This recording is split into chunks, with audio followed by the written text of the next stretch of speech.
Because the demolition crews have knocked off for the day. But earlier, I can tell you, steady stream of folks coming down here with their cell phone cameras in tow to get their pictures, curiosity seekers.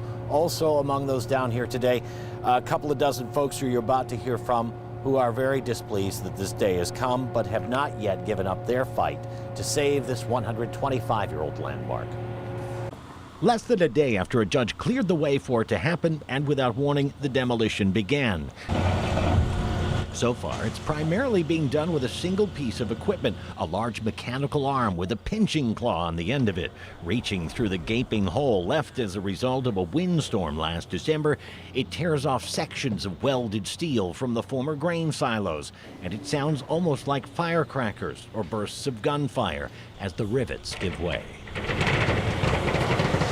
In the shadow of all this, preservationists decried what one referred to as cultural vandalism. It is unfair for any private corporation to come here to our city and take our future away from us like that. The fact is it's not yours, it's theirs. So shouldn't they be able to do with it what they please? Not necessarily, she says, when it comes to a building such as this, which was granted landmark status over 30 years ago. This building has been governed by local land use laws since 1990. So just the same way they have to comply with the health department, just the same way they have to comply with the rules that govern the railroad infrastructure and the street infrastructure here.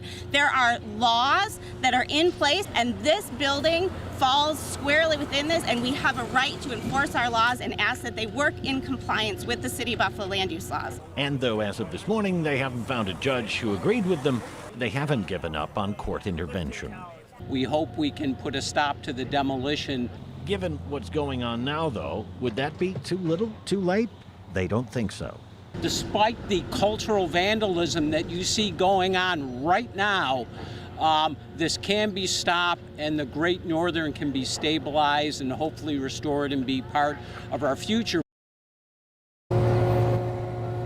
Archer Daniels Midland, which owns this building, which actually hasn't functioned as a grain elevator for 40 years now, has rejected at least one developer's offer to buy it and perhaps do something new with it, or in the alternative for the preservationist groups to take it over and maintain it and preserve it. And barring, though, any legal intervention, taking it down is expected to take several more months. Reporting live on Ganson Street in Buffalo, Dave McKinley, Channel 2 News.